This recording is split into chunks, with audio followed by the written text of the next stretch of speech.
shoot that later. Yeah, shoot the The shit on that Unnamed one. Podcast with I'm your host Anil with Christopher here. Welcome, guys.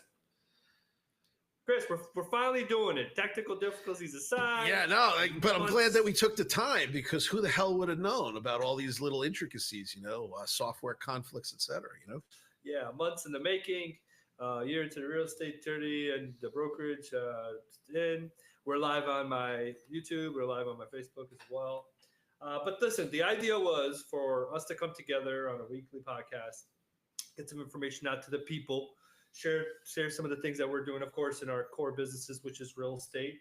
We'll talk about kind of global deals and things I'm doing internationally, the market in general, and also listen, the AI, the elephant in the room for many of us, right? I love that you have a lot of background in that as well, and so we'll dig into that as well. Uh, so welcome to podcast, guys. I'm Anil Irfan. I'm with Real Broker and the Premier Group here in South Florida. We're based. Listen, this podcast, like I said, we're going to talk about real estate, of course. That is our core business, investing, the different markets, technology, and how AI is changing the industry. It's kind of a real big aspect of it, and whatever else comes to mind, right, Chris? Yeah, no, there's a lot to talk about, and we could be here for days and days. That's for sure. But let's start with the AI, if that's what you want to talk about. They have this emergency in Miami-Dade County right now. Apparently, there's a fire probably out in the Everglades. The swamp is burning. That's Florida for you. And it's interesting is that we actually are in a drought. I'm not sure if anybody actually knows that, but the fact is that South Florida has been in a drought. Like we have had unusually little rainfall apparently since November. Wow, that's around the country. So before we get to the topic. So I want to give a little background on yourself, right? Can you give me an understanding of how long you've been in real estate, how you got into it, some of your experience in brokerages, working with investors, and also mentoring agents like myself. So what originally got you into real estate and kind of investment? Well, I kind of got into it by accident. I knew that I didn't want to work in corporate America anymore. Right, so I left. My last job was I was a senior IT architect at IBM, and I used to design cost global banking systems. American Express, J.P. Morgan Chase, did a couple jobs for Bank of America, here and there. I didn't. The corporate bureaucracy was an issue, especially when you're dealing with multiple bureaucracies, right? So, could you imagine being full time on the American Express account, let's say, and then you've got to deal with an Amtrak like one off. They need you to do something on another account, so you're doing that, and you're dealing with the IBM bureau. Like it got between the quasi government sponsored enterprise of Amtrak, because that was something else that I was working server stuff for, and American Express, etc. Like it was much simpler. When things were more complicated, it was more simple. For instance, one of the reasons I was brought to the American Express account in the first place was because they had, like, if you counted it up, every different type of configuration that they had amongst the thousands of servers in all of their data centers, it turned out to something like 800 plus reference configurations, we would call it, right? Wow. And my team, in conjunction with some very awesome people in the American Express support staff, the application architects, et cetera, we got that down. By the time I left, we had turned 800 different reference configurations down to like 32, I think it was. And now let me just clarify what that means. So there's a reason why JetBlue only buys two types of planes. They only need to store two types of parts. What was going on in American Express was all the different business units around the world would all order their own shit, their own configuration.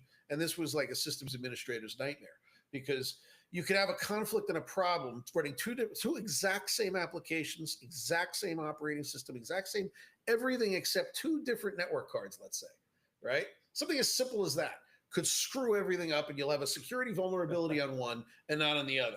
And then it's like finding the proverbial needle in the haystack every time something goes wrong, all right? So that is why IBM kind of was brought in for that and other things. They had outsourced their information technology to IBM. And I came into IBM as a result of JP Morgan Chase doing the same. I was a senior technical officer at Chase for years in Brooklyn Metrotech. Anyways, I didn't want to do it anymore, because what happened was that they started including more and more non-technical people into a technical process. and what used to be 4 core deliverables. And it sounds like a small number, but these were extensive documents that I had to Okay. produce, including spreadsheets with lease streams. I had to write job descriptions, even because I had to invent positions sometimes that didn't exist yet to support whatever I was putting into the data center. Right? Wow. Like it's not like I was solutioning one box. It was dozens of servers or even hundreds of servers, in different levels, database, web, middle, everything, like the whole gambit. So, and I was working with really great people, capacity planning, you have your infrastructure, utilities guys, like you can have 60 people on a phone call, it's the storage area network guys, like everybody, Oh. as well as the teams on the customer side. They're the ones that we're hosting their applications, so, but yeah, overall, amongst the technical people, there was absolute peace, camaraderie, and an academic version of your meritocracy, a very collegial environment. It was really wonderful. Nice. Where the problem started was the executives, okay, the project executives, because these bastards are commission hungry fucks. Pardon my French, but that's what they are, okay? And they make your life miserable. And I remember there was one guy that I really pissed off because I took a $160 million deal and turned it into an $80 million deal simply by doing my effing job. Okay. And so politically, that wasn't exactly the smartest thing to do, right? But that's kind of what happened, And so I don't get a bonus by solutioning bigger solutions that people don't need.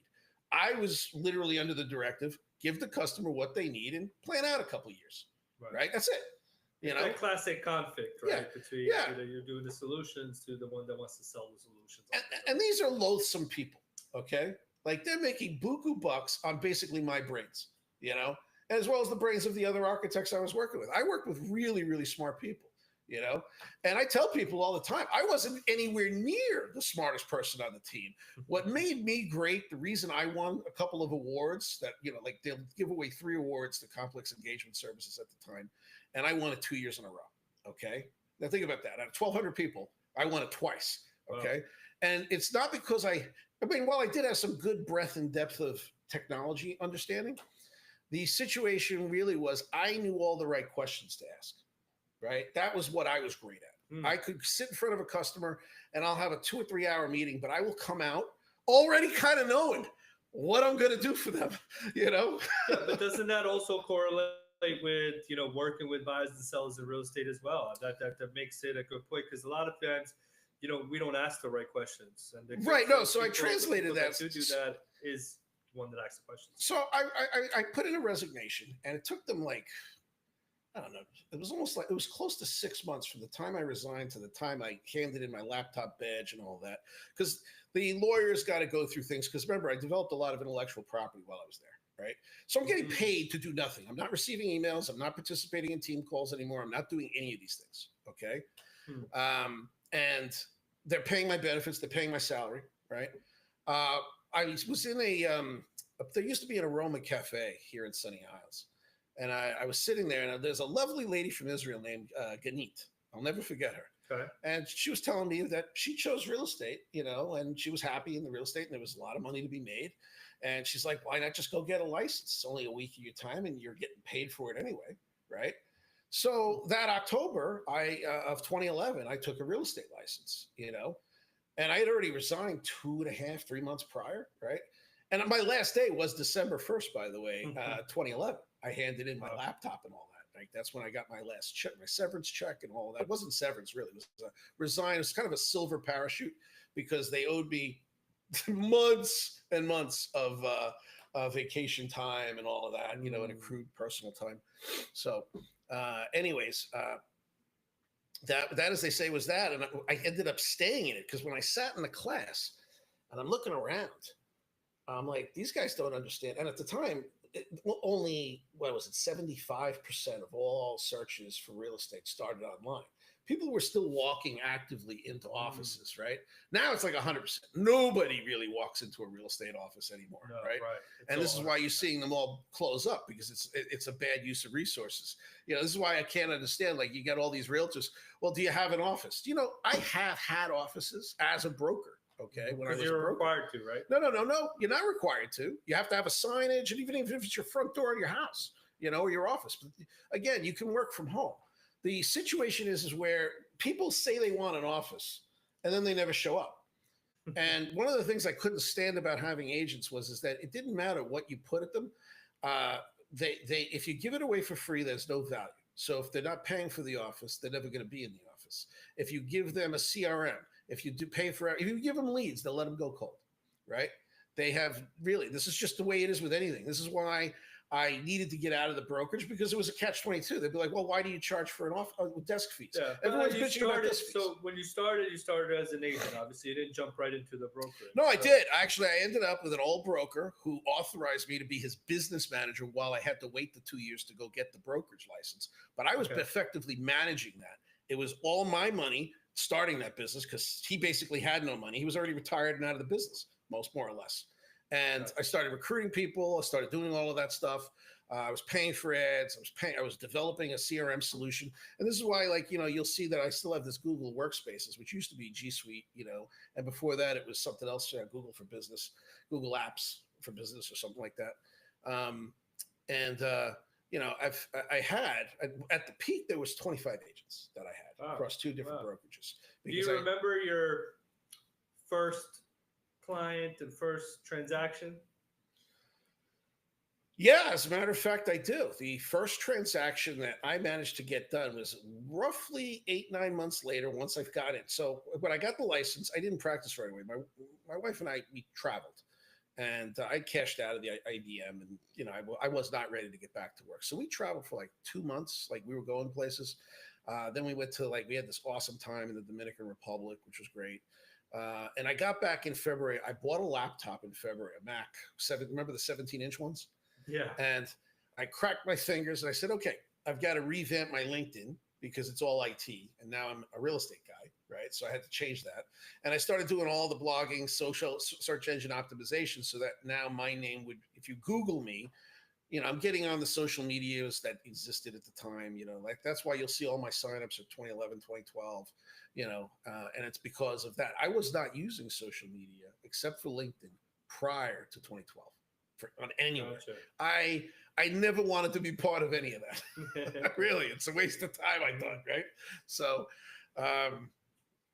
anyways, I started the business then, and then that September, I worked it out with a agent of mine that I had brought on board, and a agent I tried to recruit in, but she insisted on staying at her own or other brokerage. We sold a $10 million shopping center on North Kendall Drive. Yeah, the very first transaction that occurred for that. It was September of 2012, if I remember correctly. And so, how did it? So, did the agent brought the buyer, or you had the listing? How did that transaction work out? All right, so I brought in the agent, and he had no idea what he was doing with respect to contract work or any of that stuff. He was very new. In fact, he had failed his real estate exam 5 times before getting involved. And I knew I was responsible for the other side. Now, I had to jump through another broker, but I know that she had a buyer, right? So he had actually effectively sourced the deal, right? The asset. The listing. Okay. But he didn't know who to bring it to. And I'm like, well, this lady over here has the buyer for that. And so I kind of stood in between, as a broker should. We're connecting resources, right? We broker the deal. You have this agent running around with a seller, and you have this agent running around over here with a buyer. And basically the way we look at things from the 1,000-foot, 10,000-foot view. The agents are running around hustling, but brokers are really supposed to be really connected. This is why I spend so much time reading through the deals and stuff like that. And there's a lot of stuff that never hits MLS that, we transacted, because we started off in the off-market commercial real estate, area. Mm-hmm. Like, you won't find that deal on MLS, but it happened nonetheless.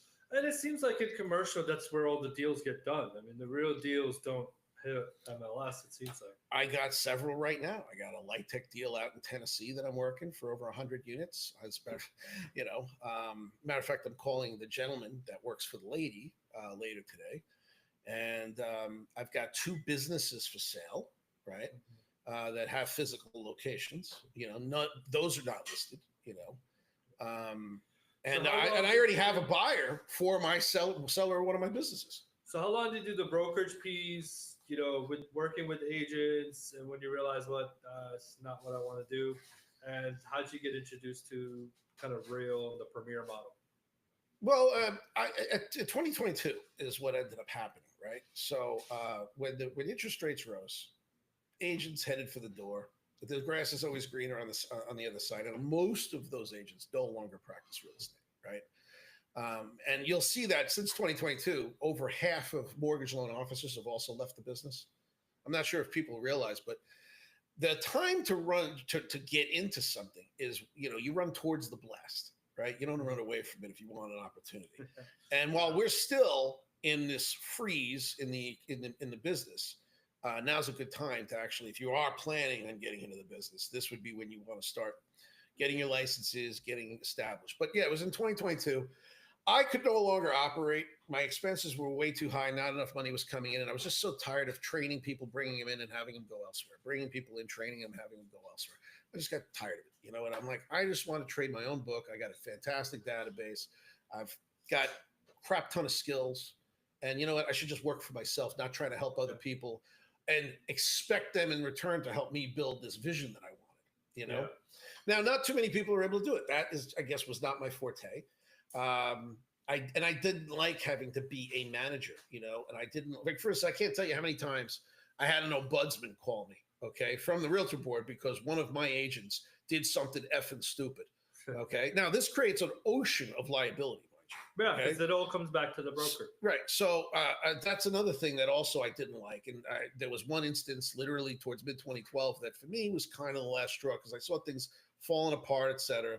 Then I had an agent that suddenly, because things had slowed down, I had even let them take a commission with no split taken out.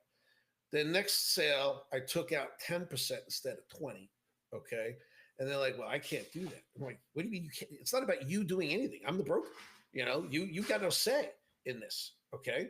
Yeah. And I'm like, all right, I don't want to do this anymore with people. I don't want to have this discussion anymore.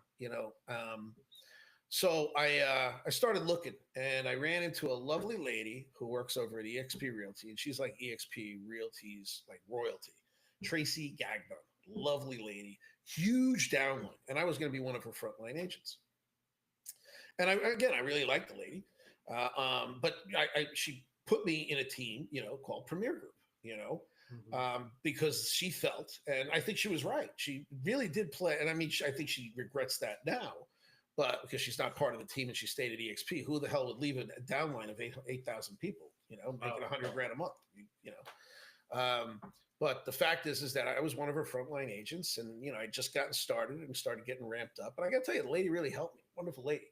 But when I got in the Premier Group, I really resonated with their staff. I was interviewed by Charity and Sierra, two people and they really touched me because I was in a pretty dark place. I was getting ready to actually do something totally different with my life. I was just going to stop real estate, do something else, anything else. Doesn't matter. I could go back. I mean, listen, I just don't have a bachelor's in computer science and the IT stuff. I have a master's in business as well. I could go anywhere I want to go. At least then. Nowadays, apparently, if you're over 50, there's problems getting jobs. So we'll see. I don't know. Hopefully we won't have to test that. You had options. Even though real estate had kind of put you through kind of tough spot. I mean, again, I was hemorrhaging cash, and because everybody left, and there was no money coming in anymore, and I had all these obligations to pay the KV Core licenses, and I had to pay this, and I was paying E&O, and I was paying for everything. I mean, it gets tough, and not to mention, I had just only 2.5 years prior we had a baby. Yeah. That's a whole other set of costs. No, and listen, they don't tell you they don't tell you what it takes, and the rut and the grind of what real estate really is, right? So let me finish the story here real quick. So in January of 2024, and we were the number one mega icon team in the world at EXP Premier Group. Something happened. I'm not going to get into the details, but basically our team left EXP, went to Real Broker LLC, where we've been since. We're still there. I really only work within the team. I am not very familiar with, Real Brokers resources, its tools, or its anything. Premier Group provides me with everything that I need, and I've been able to capitalize on it. I had a bad year last year, and I still grossed almost 200K. Like Real Agents on, I'm sorry, Agent The dashboards. Dashboards, that new tool, right? It doesn't lie. It's connected into the brokerage's systems, Right. So, and that's one of the ways I was telling you, I hired a marketing company, and that's kind of one of the things that I think that they looked at is, hey, are you even doing numbers that could justify our involvement? And I got to tell you, last year was a tough year, though. That was, as well as I do what a tough year it was last year. Very fair one. So yeah, we're here now. I really my team, the team, your team now is effectively a brokerage within a brokerage. I don't talk to the brokers directly. It's always through Jen and through my transaction coordinator. They're the ones that go find out information, and it allows me, that frees me up to doing something like this, or dealing direct, more customers, more customer interaction, running my business rather than my business running me. Yeah, and so, like first, I of course got into the real estate space about 4 years ago. I was awarded the opportunity to work with my cousin in Texas and Oklahoma. We started a land development company, and the core business of that was to take large parcels of land, subdivide them, and sell them owner finance. I had no experience. I moved from Miami to Texas, and all of a sudden, in the middle of Oklahoma, they're like, "Here's 650 acres, develop it." Right. And you know how they say kind of experience and trial by fire. That's where I got my experience. It's what we took that 650 acres. We were able to get surveyor in, to split that property, then start selling it, did about $3 million in sales without a license, working with the developer. Right. Don't need one. Right. But that's kind of where I saw, listen, my skill set, my background, and my kind of people skills is like, I was always a connector. And what I understood, what I recognized quickly is when you connect and put pieces together in real estate, it can be very lucrative. Right. And I knew it's a people business, and I knew that I could potentially be very successful at it. So that 3 years in New Texas and Oklahoma is really where I say I got my college degree in real estate in a way, in just real world transactions and real world, just not only real estate in general, but actual development, right? Learning how to survey a property, learning how to get plans approved from a city and a county, then actually implementing those plans from a construction standpoint, laying down roads and infrastructure. So kind of an advanced, just trial by fire in the space. And then, I was moving back into Florida. Obviously, I was like, hey, you know what? I should probably get my license. And that's when I got my license. In the middle of that, and we're going to touch on that, I was able to go to Dubai and Saudi. That's where I learned about the Dubai marketplace. I was like, hey, this is the booming real estate market of the world. I'd love to get involved there. And we'll talk a little bit about how I'm involved there. But I do want to share a little bit of my experience of when I did get licensed. So I got licensed. Of course, they send you the swarm of people to recruit you. How many brokerages did you get recruited by?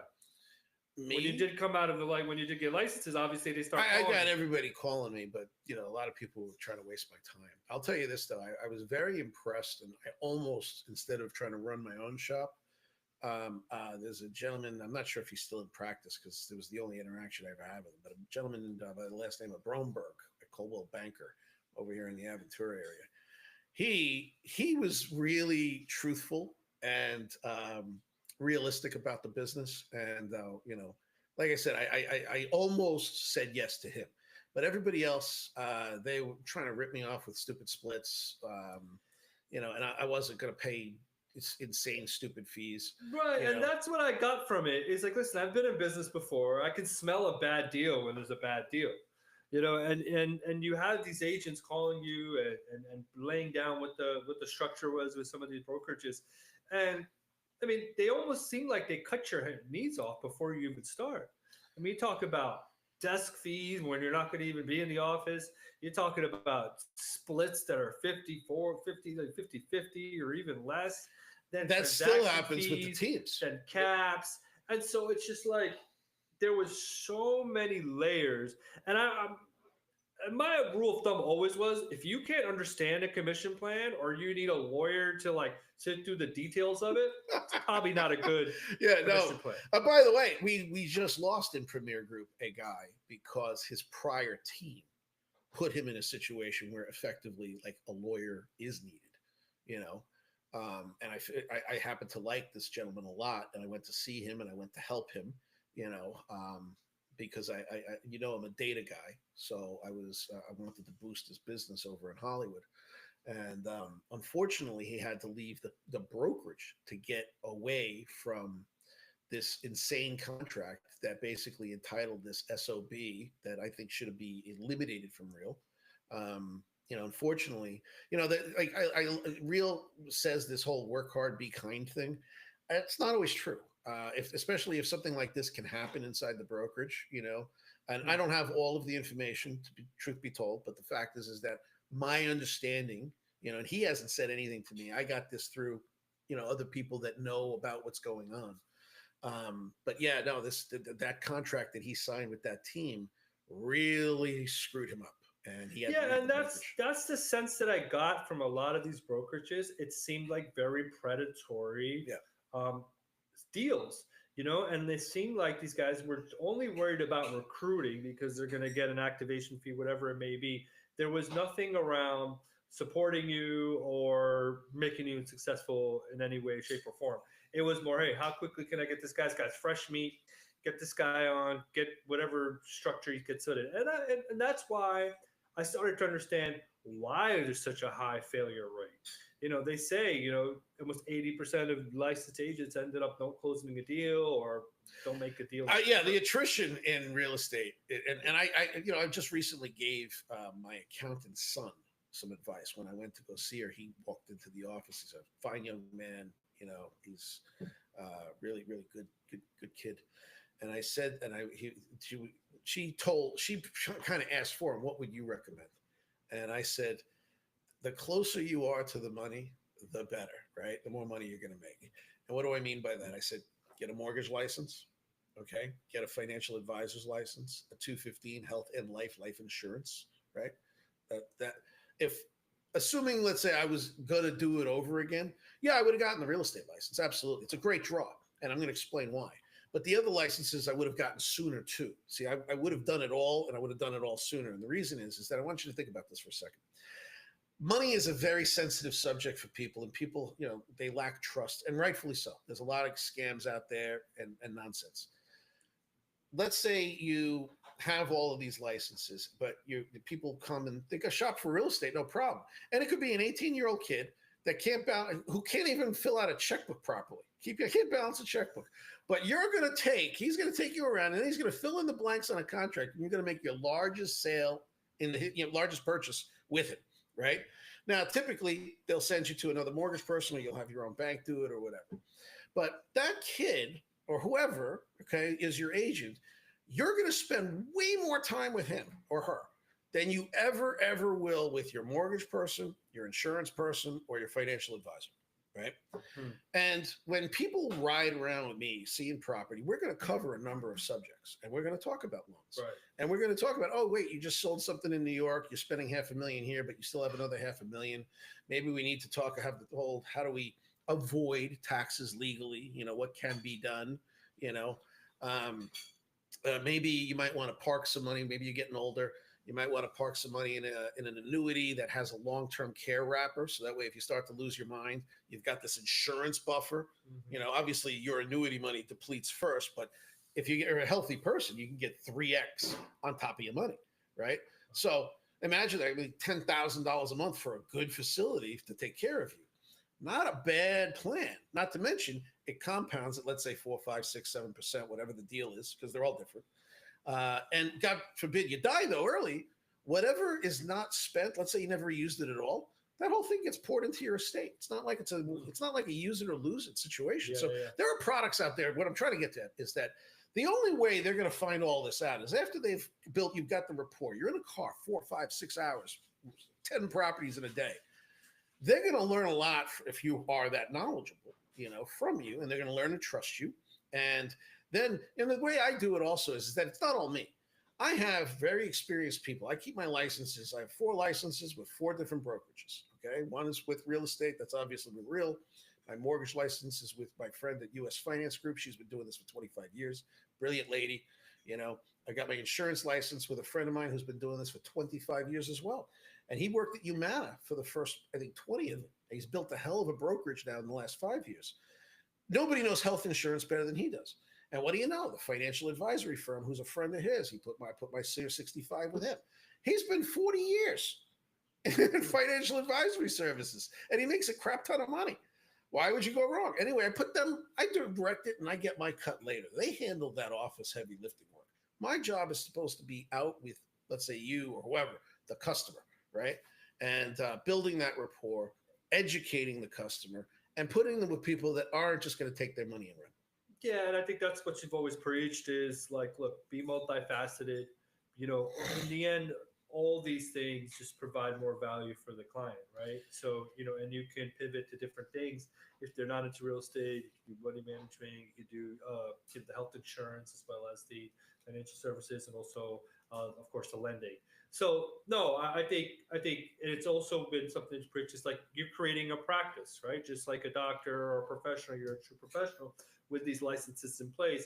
It just keeps you multifaceted and much more dangerous, is what I think. Well, yeah, and I want to do a public service announcement because literally in the last year, at least 6 or 7 times that I can think of, I've been told, I came down to Florida and I went to lease this place, and what do you know? It's not 2 days later after I got the keys. It turns out that the person who I gave the money to had no ability to lease this place. There's a lot of scams. Always go through a licensed agent. Make sure you have their license information. You verify their license on the Department of Business and Professional Regulation. Okay, make sure that they have a broker and that you can identify who that broker is and how to contact them.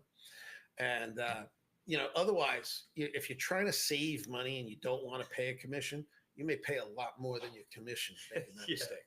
So, and like really, going back to the brokerage models, again, getting recruited, you're looking at all these different models, and when I stumbled across Real, I liked the Real because the virtual model was definitely better. I thought you have to have a virtual cloud, kind of more flexible model. I liked the tech that they had. They were one of the fastest growing brokerages in the country, basically. A lot of different tech, kind of started by tech guys, which is important, I think, in this day and age. With technology consuming our life as a professional, if you don't have those tools in place, you're going to be behind. And there's a lot of brokerage that are going to be left behind because they don't have the tools. I mean, I had a poor lady that was trying to recruit me for Century 21, and she's like, "Yeah, we call off the hot sheets and this and that." I was like, "I'm sorry, that's just not going to work." Right? And this is why I was telling you today when you first walked in, right? I said, I just hired. I've already paid them. Big marketing company, they are going to help me because right now what's happened with a lot of professions, not just real estate, trying to wear all the hats, do your own marketing, do your own this, do your own that. And especially when you get up in age, you just don't have the energy. You don't have the level of, you can't focus on 5 things anymore. Maybe you can do 3, maybe you can do maybe 1. Yeah. It's just not possible anymore, especially when you get competing priorities. I got a 6-year-old daughter. I want to spend a lot of time with her. I remember when I was younger, I could spend 3 days a week behind computers and work and get a crap ton of stuff done. And everyone would be like, "Oh, he's awesome." No, well, I can't do that anymore. And it's not healthy. If I was just up the other night till 1 o'clock in the morning, and I can't tell you what a disaster it was the next day. Okay. Like it's just, it really does tax the hell out of you. Anyway. Yeah. While tools are important, the fact is that you have to think what used to work no longer is working, and when it does work, it is too exhausting to see it through. So there has to be a different way. And the way the strategy I've taken at this point is, yes, I've had a virtual assistant of some kind for several years now. I fired most of them. This current guy seems to be working out real well. A little expensive, unfortunately, and I'm not happy about that. I think I should get pay a little less than I'm paying right now. But the fact is that he's taking calls and he's making calls and he's keeping me on point.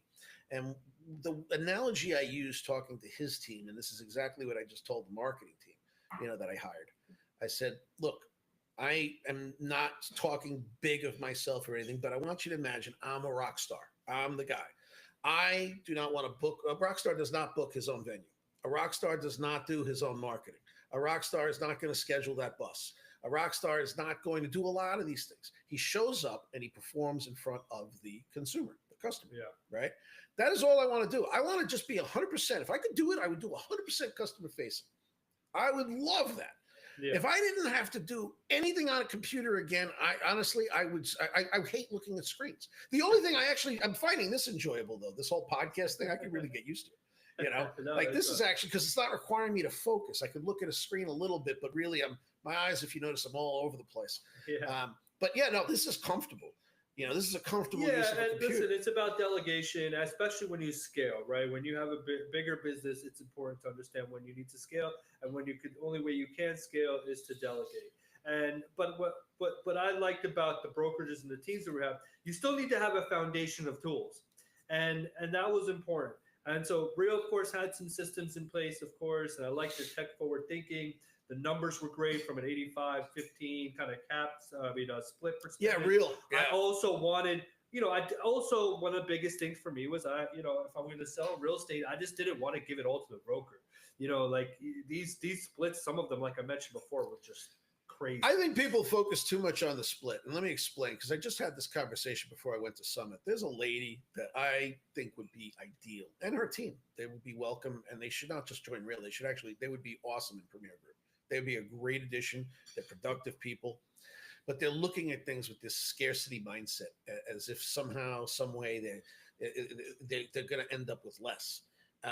You only end up with less if you really believe you are. Right now, what I mean is that I was explaining. Yeah, all right, Real broker, 85-15. That's not terrible, but apparently, a couple of these people can't make that work because this particular broker and her team, she's only been charging $700 a transaction. But that's not going to last forever, right? And I'm sure she would not be asking questions unless it was getting taxing and exhausting. And I also think it's limiting, right? So what I was trying to explain to them is, look, you can come in and you join Premier. Yeah, you know what? If you haven't done any transactions, you're going to be an associate, right? And you're going to be paying $99 a month and 25 up to a cap. Well, what's the cap? Well, the cap last two weeks ago was $25,000, I think, right? Well, I can tell you this. I think that everybody's cap, if I'm not mistaken, okay, has been reduced to $18,000 effective last week. Don't quote me on that. I know as a senior partner, mine went from 20 to 18, and it previously was at 25. And this is what I love about our team leader. He doesn't want any money. He's already a well-to-do guy, as you well know, right? He's got a great history, sold a company for a lot of money. Real estate was his give back by building a team, and this is to put a team you're part of as well. And he's giving an equity stake to everybody in the team, and this is what I was trying to explain to them. Like, we have a staff, we get a transaction coordinator, like no out of pocket for us, right? On every transaction, we get, all the tools that you're aware of. And by the way, that's another thing. We're moving away from the Rooster, Follow Up Boss, Fellow combination.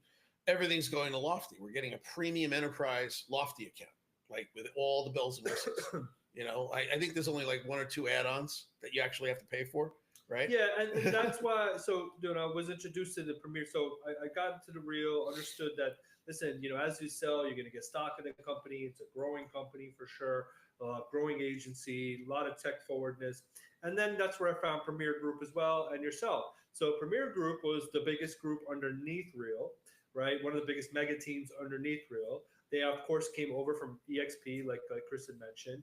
And what I was drawn by was, another layer of tech that Chris mentioned that they're now upgrading, but also the equity share. They wanted you to become a partner. So as I looked at it, I was like, okay, as I start my real estate career, as I'm selling, you'll get stock in this public company, Real, right, with all the tools that come with it and support that come with it. And then you're getting equity in this private company, Premier Group, as well. And so I said, okay, how do I, instead of being a transactional, chasing the next deal, these deals and these sales that you make they last longer. They have not only stock that's assigned to them, but also equity that can come with them as well. And then that's when I was introduced. I joined the team, officially made the decision. Listen, it took me 2 months just interviewing brokerages. I was looking at commercial brokerages. I was looking at a lot of different things. And again, that's why I finally landed on it. And that's when I joined the team. That's when I joined the brokerage and the team. And I was kind of assigned to, not really assigned to, I kind of sought you out, is being underneath, with Chris and being a mentor to Chris, or not being his mentee. And getting into the game. So yeah, but you're right, Chris. And I mean, the Premier Group model and the Real model combined is a powerful model for agents. I think it gives you a lot of upside, right? You shouldn't just look at it as a real estate team, right? So first of all, team leader doesn't take a dime, right? It all goes back into the company. Anything that he's supposed to take gets reinvested, right? And the money that the team does generate, and I will tell you, the team has a very positive, account balance. That money gets invested into real estate deals and things like that. Obviously an IT company that we invested in that developed agent dashboards and whatnot. So that money is returning money. And so, even if you've got, let's say 0.25% or whatever it is, the fact, let's say the company, I'll give you an example. I did the calculations. Let's say you had 1/3 of 1%, right?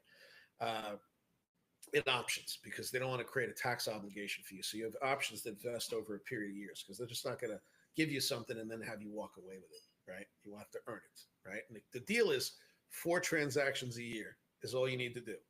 4 transactions a year to maintain your options and vest, right? So at a $60 million valuation, okay, which is not that hard, especially if you've got a lot of recurring revenue and assets that are building in value over time. I mean, it doesn't take a lot to buy a 4-plex or a 6 or whatever it is, right? Because the corporation itself can take loans based on its cash flows, right?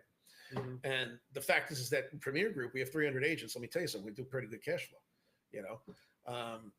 So at $60 million, that's $180,000, at 1/3 of 1%. Now, if it's $1 billion, if I remember correctly, it's something like 2.8 million. Right? And this is for stuff you're already doing anyway, right? You're already going to be outselling. You're already going to be out maybe attracting, recruiting other people into your cause, right? Building your own team within a team, maybe even within a team, right? You're already going to be mentoring other people, You're already going to be doing some give back. And there's all these things you're going to do anyway. But if you can also get a piece of the company that you're doing it under. Now, and again, you just said it best. You get part of Real because they reward you for stuff. And of course, Premier, we get the private equity stake. And I got to tell you, when you're around a guy, like our leader, who's already done it twice, he sold 2 companies, both in excess of, well, I don't want to get into it, but we do publicly say at the trainings, I mean, he sold his first company, I think, for 15 million, and he sold his second company for 225 million. Yeah. So the fact is that, it would, if you take a look at the way the numbers work, his next company, the 3rd time's the charm, he's going to probably hit $1 billion is the way I look at it, No, I agree. And it's about positioning. It's about getting into an environment and a position yourself in your real estate career that you're just starting. Is what I saw is where's the most upside, where's the most tools, where's the more support, right? And so that's, when we got started, as me and you started getting working as well, you had just brought on a client, right? You had brought on a client that was ready to retire, brings on, about 11, what do you got, about 5 to 11 properties? And yeah. So I'm started supporting them. And so I kind of walked right into you picking up a bunch of business. You basically saying, hey, listen, I'm a different type of mentor where I bring you into my business. And as long as you're kind of around, you'll be able to pick it trial up. Trial by fire. Okay. The biggest disadvantage to our relationship is just the distance. We're obviously we're literally 2 counties away from each other. Yeah. Otherwise we'd probably be a little bit further along simply because proximity is important. Yeah. But when I get a mentee, I immediately start putting mentees as people that are my co-agent on my listings, right? I will throw work. If you I can't. I would wish I had a bunch of mentees, one for like every language, because I get people from Russians. I don't speak fluent Spanish. I give that away. I'm like, all right, listen, I'm going to take a referral fee here, and that's 25% referral, and I get the 10% mentor fee, as you know. So that's 35% of every lead I give you. I'm going to get, you know. Yeah. And that's and it goes down to 25 after you become a partner because I don't get that 10% anymore, which I'm fine with. Right. I'm happy to give it away. And I was telling you that in some cases I'll even give up to half just to not have to stretch myself too thin because frankly I do want to work my 9 to 5 at this point in my life. 9 to 6. I pick up my daughter between 5 and 6 every single day. I don't, and once I'm with her, I don't want to think about work anymore, and I'm not taking any phone calls unless it's and this is one of the reasons. Another reason, by the way, we were going back to the beginning. You asked me what I did for a living. One of the things I love about real estate, why I ended up staying in real estate, is there's no such thing as a real estate emergency. I used to get calls at 3:00 in the morning from Bangalore, India. Okay. And I had to take that call. Even as an architect, forget about when you're a systems administrator, you get fired for not answering the phone, So, that I'm not doing. I can stop taking calls at 6 and the world will not end. Yeah. And I actually had to learn that because, buyers and sellers will act like there are emergencies and they will. Put up your boundaries. If you allow that to happen, I think it can. Here's where the mentor-mentee thing comes in, and you hear it all the time now because we're getting really focused on it. You're going to find that you're a lot more successful and people take you more seriously when you put up your barriers and boundaries and you make them really clear. I'm not doing this. No, I'm not taking a call after 6 p.m. I'm with my family. Just like, for instance, there's nothing stopping Jewish people, for example. Okay, it's Shabbat. I'm done. I don't pick up a phone on Saturday. You know what? That's good. That's a good thing. You should take time out for yourself. And obviously they have a religious reason. But the fact is that that's a really good boundary. And you have to set that expectation in the beginning. Hey, on Shabbat, I'm not doing nothing. By the way, that's 3:00 Friday. I got to go shopping and I got to get in before sundown because otherwise the vampires are going to get me, for Shabbat dinner. No, yeah. And we got into some deals pretty quickly. We were able to get those. The gentleman had about a portfolio of about, I think 6 different multifamilies. I got 6. He had 11 total, but you know what? I ended up selling a few now for the other agent. Yeah, and so we listed them. I was able to support you. I put a lot up on Facebook Marketplace. Then we were able to that you did really well. Got a lot of buyers in on that. Hold on 1 second. I had no idea, by the way, until that we could sell property on Facebook Marketplace. And really just got into the game right away.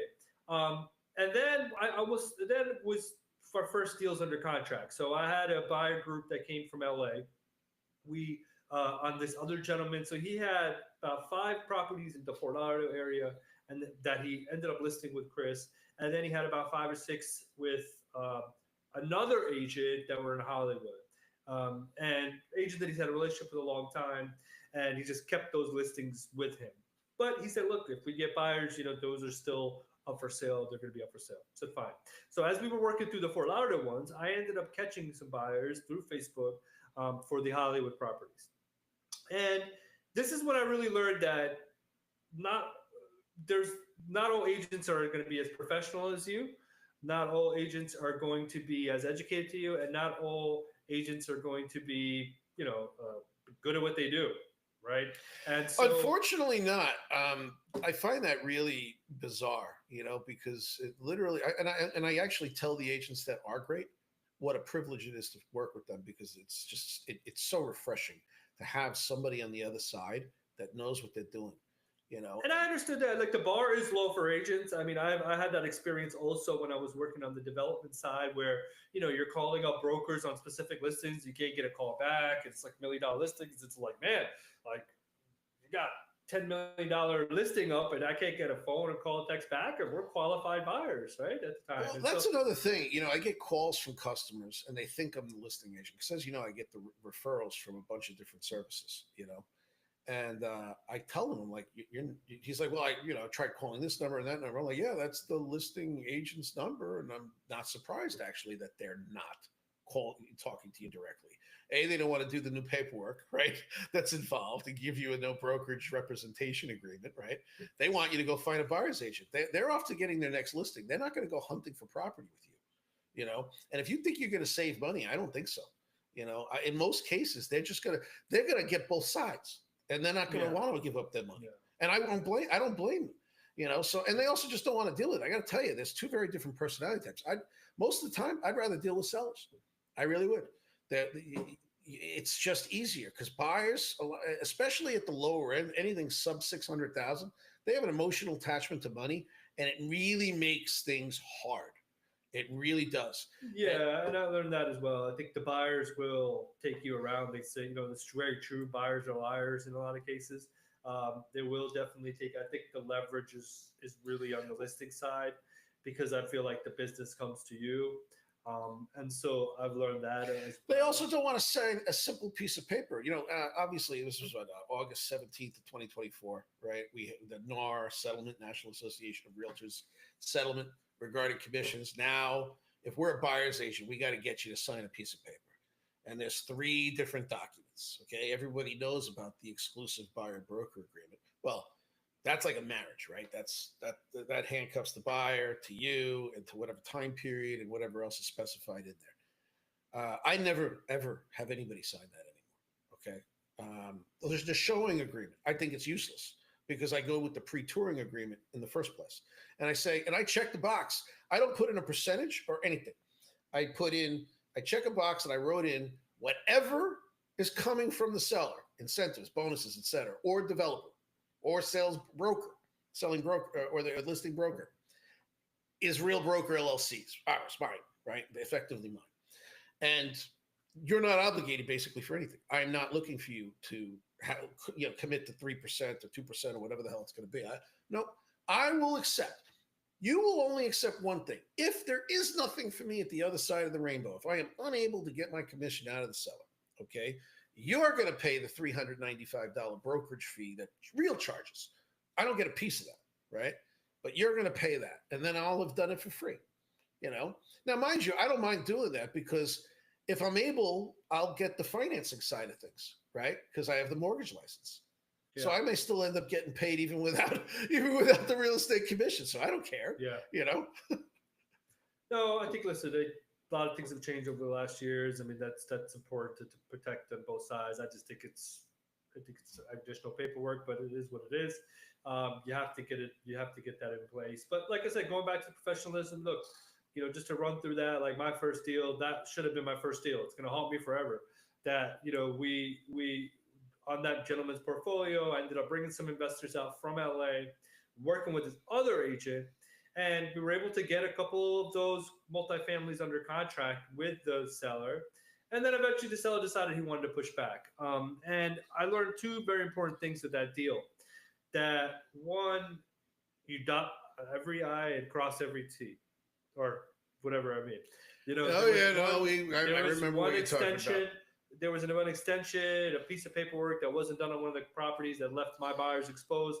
That even if this seller was to walk away and kind of, which in his aspect, he was in contract. We could have did something like make him perform, but because of this one little clause or one thing that wasn't signed, which was an extension of money of the following buyer did put him to the screws, like they were going to sue him. Right. No, that's what I'm saying. And so, but for me as an agent, my side, I did everything right except for one good thing signed that left my buyers exposed. On the other side, the listing agent I knew had another buyer, had a cash buyer, and wanted to have both sides, and that's why he was trying to kill the deal regardless. And then the seller had cold feet also and didn't want to sell when he already was under contract and escrow money was in. And so we could have, as buyers, held them for performance, but because there was one kind of extension piece that was missed by me, it wasn't signed, it left my buyers exposed, and that left an out. Well, it left them without a deal, and eventually gave the seller the way out. Right, it gave the seller an out. Now, another thing that happened that I thought was, again, it was an oversight, but I think you unfortunately listened to the listing agent. And what should have happened, remember, the reason why the pushback happened in the first place is because even though the numbers all added up to the number that he wanted to collect, you guys reduced the number on one property instead of reducing it maybe evenly across all three. So he felt like he was giving that property away. And that Yeah. perception is everything. Even though the numbers totaled the same shit, it didn't matter.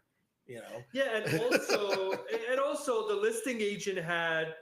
So initially, we would again, this would have been a moot point. Initially, we were going to put it all in one contract, That's what should have happened. right?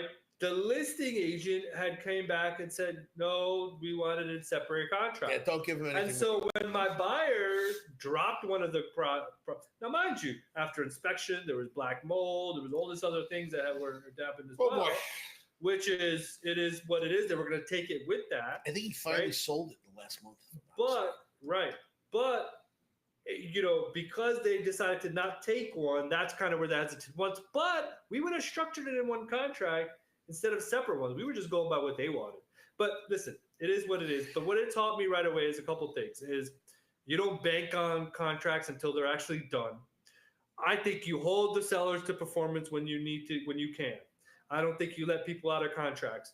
I just Not $1 million ones anyway. Not $1 million ones, right? It gets expensive quickly, right? yeah. And so, you know, and secondly, you dot those I's and you cross those T's, because one little not extension, one little thing, you know, cost that deal to fall apart. And of course, and Hey, man, timing I is was upset everything. about that Time too. kills Okay? deals. Time kills deals. Those buyers, they said, oh, you know, we'll come back to the market 4 months later. They did not. They ended up investing in Los Angeles, and they ended up investing somewhere Oh boy, else. So I don't want to get into That what a works. mess that is. You got to be out of your Yeah, mind to but, invest in Los you know, Angeles right now. that was kind of out of the gate, and then there was a big lull. Market kind of shifted. Oh yeah, buyers forget sellers it. market, July, and started August, getting under September, contract. October into November was a disaster last year. Yeah. Like literally, people started thinking, including me, that the referral services like Realtor.com, Prime Street, and a few others just kicked them off. Because I know a few other agents that are in these networks like I am, where we all compete to get those leads by being the first to touch the button on the phone, right? And we like almost no phone calls. Suddenly, it's like the whole thing went dark. You know, Really. it picked up again. I mean, I'm getting leads again, and I got $2 million in potential deals just the last week. Yeah, and it's just and I learned, listen, this is a high stakes game. There is everyone that's out there that's, you know, trying to make it happen, you know, whether it's good agents, bad agents, you know, and so it's just, I think it's just a consistency. I think it takes time. You know, I think just building a real estate business takes time. That's where, you know, another friend of mine that's been in the business for many years, he's like, look, a lot of times when you want to start, you got to start this with some reserves in the back end, because you got to expect 12 months of just going out there. And so now, like, I think 12 months later, almost a year in, from a licensed agent standpoint, you know, some of that word of mouth is coming, like, hey, Neil, I heard you're a licensed agent. Also, people and the systems that we have that kind of nurture clients for us, and a lot of, I got to credit you, is a lot of that data that was uploaded that is now kind of maturing as well. They're like, oh, you know what? You've been sending me info for a year, and look, I'm ready now. And, you know, I just picked up a deal like that where they're selling their house, they want to buy a condo, they're kind of downsizing. It's a 2-for-1 type deal. But I think it just takes time. It's a lot of learning every day and just being in the market on a daily basis. Over time, it will come. You got to put in the actions, you got to put in the calls, you got to make the connections. But it's a timing thing, and also understanding the market thing. Yeah, but you came into the profession in a different way. You already had experience, you know, and you've already done a lot of things that you had a base, you had a book of business, you worked for the casinos before that, you know, and that's got contacts for you too. The basic agent starting with basically almost nobody, right? Except maybe their friends and family, right? And I asked the same question of a broker who's now long dead, but he had a business for over 30 years in Surfside. He said, I asked him, because I was telling him, I'm like, wait, you don't pay for advertising? He's like, nah, after 15 years, I get everything I do started for referrals. He's like, He says it takes at least 15 years of grinding. Now, that doesn't mean it can't be done quickly. Rio Lloyd on our team, okay, she's, you know, become an emblem of the local Filipino community, you know, where she lives, you know, and So she's been able to really capitalize on that by using Facebook and other means. And she went literally almost straight, I think, straight to senior partner inside of 18 months, you know, and she crushes it. She's fantastic, you know. Um, so I'm very, I remember when she was brand new. She had just joined the team when I did. We joined around the same time, you know. Yeah, listen, everyone has their right path. I think, I think everyone has their right path, kind of niche, I think consistency is important. I think, I think social is an important piece as well, which you need to dial in as well. I'm also doing international deals, right? I was very much tapped into the Dubai and that real estate market. And so I've been working on a lot of deals in that regard. I sold 2 units in that area.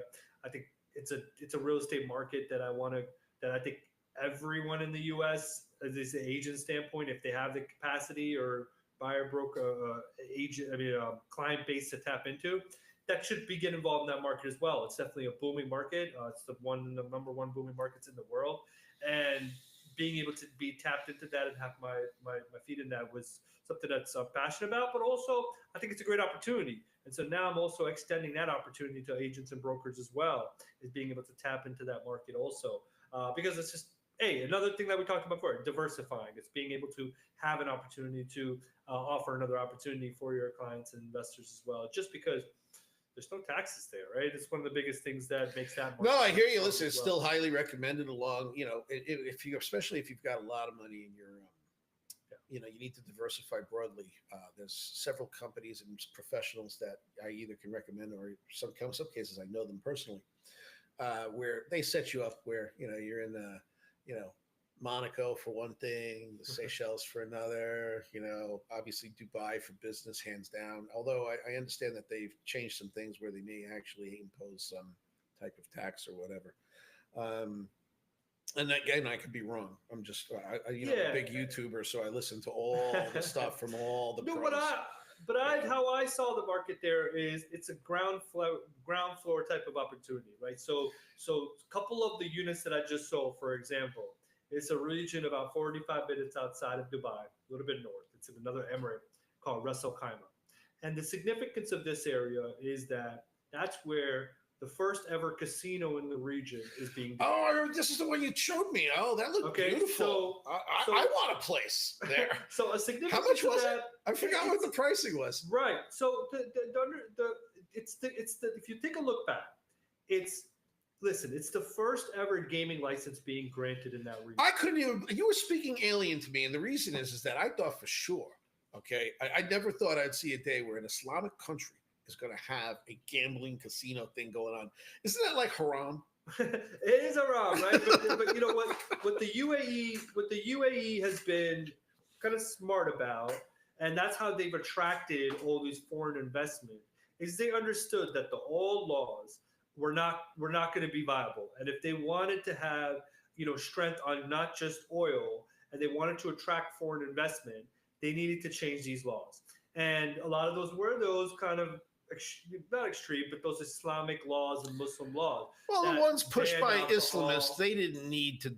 You don't need to impose these on the visitors, so to speak, right? Right, exactly. You want to bring capital in. The key word is you had to adapt. Yeah, right? adapt. You had to adapt. You can hold your own citizenry to the fire if you want to. That's what I'm saying. But you had to adapt. And so the UAE has done a fabulous job over the last 20 years is to knock these barriers down. Yeah. Any barriers that existed for foreign ownership. So part of that was foreign ownership, so having ownership of property. Number two, in business startup. 10 years ago, if any foreigners, let's say me and you as foreigners, wanted to start a business in the UAE in that region, we could, but we had to partner with a native 50-50. So not as advantageous. I think that's still the case in the Philippines if you want to own there. So that's what I'm saying. So about 5 years ago, that has changed now. Now, as foreigners, they're actually encouraging us to come start businesses there. Secondly, Painter said they needed more open alcohol, right? So now there's alcohol that is available there, plethora of it. Right? Well, that's a big thing for me, right? So alcohol is a big thing, right? And then I think one of the last barriers was gambling. I think gambling and gaming was a big deal. And so having gaming licenses being or given and granted in that region is a big deal. Now, why I kind of I'm bullish on this opportunity is, hey, is gaming, it's the first gaming license ever going to happen again? No, it's the first time it's happening, but it's you're getting into a standpoint where it's the first time in history it's happening. And so what has that announcement done? Since the Wynn, now the Wynn is the entity and the corporation that has been granted this gaming license. Again, first ever gaming license ever granted in the region. They did a deal with the Wynn to have an exclusivity into gaming for the next 3 years. They selected this area. It's about 45 minutes outside of Dubai in an area called El Marjan Island. This area has also been a tourist attraction. People from Dubai go about 45 minutes outside of Dubai to go to this area. Has a lot of hotels and resorts there already. And so they chose this location, started construction. That Wynn Casino now opens, is set to open in Q3 of 2027. But what has happened since that announcement? Announcement happened 3 years ago. Since that announcement, every plot of land on that whole island has been sold out. So there's no land available to develop on that island. The mainland of that emirate has now seen more commercial development happening. 10,000 corporations themselves have applied to now come to this emirate. Wynn itself is deploying $5.5 billion. This is a $5 billion plus project. They are hiring 10,000 plus employees to move to that region. And it's kicked off an economic development of that whole region, right? And so these are signs, like these happens one time. When that gets developed out, if you get into these phases now, it's that one time that you get involved, right? And so people are coming to that region, and the units that I sold there, it's a property about 5 minutes located about 5 minutes away from the casino site. It's a beautiful project called Oystra. Shout out to Richmine Development. And look, the gentleman that got into my unit, they acquired the property 3 months ago. It's literally appreciated 20%. And these units won't get delivered until 2029. The Wynn opens in 2027. So you have this set kind of timeline of when this casino resort opens and where you can get into these units, gain capital appreciation, and also test the market for short-term rentals and rentals when the units are delivered. So that's one example. I have an investor group that I just spoke with a few days ago where they're interested in Abu Dhabi. That's another emirate in the UAE. The significance of that area is it's the financial hub, it's the business hub of the UAE, but also the attractions and amusement is the area. So they already have a Ferrari World, they have a Warner Brothers amusement park, they have a SeaWorld. Is that another place where you can... What's been announced now is 2030. They have selected the site now for the next Disneyland to be there. So, you look at this as like, okay, my investor group's like, hey, we are looking at this project, a 3-bedroom villa. It's located on Yas Island, where Disney World is coming. That unit's going to be completed in 2029. Disney opens in 2030 or so. Do you think it's a smart bet to bet on Disney and buy a villa or a property near the Disney World site? Do you think you're going to get capital? Well, yes. In this particular case, are you going to be able to rent it out? I think so. Well, in this particular case, I'd say yes. Listen, I'm not a fan of their politics, but the fact is that the people that would be going there are not subject to that, right? They don't give a damn about our politics. So yeah, bringing Disney to the UAE, I think, is a genius idea. Makes me actually want to buy stock in a company I can't stand. And forgive me, but all this talk of haram, I had to pour my glasses some. There you go. But see, that's what I'm saying. But these are like moments in time and pillars and things to fall, barriers to fall in that region that create that investment opportunity, right? That savvy, smart investors can get involved in. And that's where I saw, and also smart, savvy brokers and agents that can refer their clients. What was this opportunity starting at again? I forgot. So the Oystra project, right. It's located, like I said, on El Marjan Island. It is, it's 5 minutes away from the casino site. They have 1 to 4 bedroom units. The starting point for one of the 1 bedrooms is around, they go from 800 square feet to about 1,100 square feet. Right. give or take 800,000 USD. Okay, so Now, it starts there, but 800,000. not up front though. So remember, the developer in these projects, they do their pre-construction. So they'll set up a payment plan with the buyers, and basically how that's structured is during the construction period, you're on a remember there's zero interest there, so everything goes to principal and uh, your actual equity. So this developer, for example, they structure a 50-50 payment plan. So 50% of the purchase price is due during the construction period, and then the 50 remaining is due when the unit is handed over in 2029. Now that 50% though can actually be mortgaged with the local bank. The local rates there are around 4%. Really? Well, Right. that's So how it's That's my structured language. though, yeah, it's incredible. How it's structured though, the client has to put 20% down. That's kind of the standard. 20% down. But here's 160 what grand. happens. Once you put the 20% down, you are the owner. You get the deed. You can start your Emirates ID. You're also, because of this purchase price, you're also granted a golden visa for you and your family that has a lot of benefits as well. Cool. So once the 20% is in, you are considered the owner, and that's when the payment plan starts. In this case, the developer's payment plan is 5 to 10% is due every 6 months. So you start the payment plan 20%, 6 months from now, another 5% due, then 10%, so forth, so forth. For us as brokers, we are actually paid once the 20% is in. So we're paid right when the 20% is in on the full purchase price, could be the 5 to 6%. For the buyer, they're in the 20%.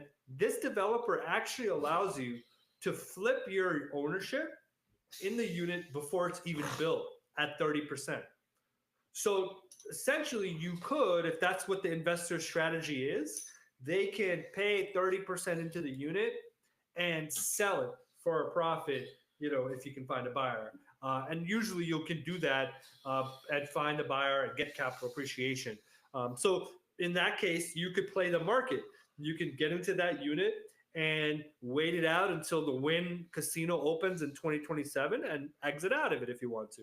Or continue hold on and get the short-term rental numbers and rental gains as well. So, that's how that market is driven. It's a lot of it is driven by pre-construction, but you get into these payment plans are flexible in ways that are not just not doesn't exist here in the U.S. right? Especially because when you're doing a payment plan like that in the U.S., most of that money is going towards interest. In this case, all of that's going to equity and actual. Well, I know interest is not allowed in that region of the world, so they have to figure out other ways, right? Yeah. So I'm very bullish on that market. Obviously, I've also taken a new role as a distribution and investment advisor with my group. That is called Pixel. It's called InvestSpeak.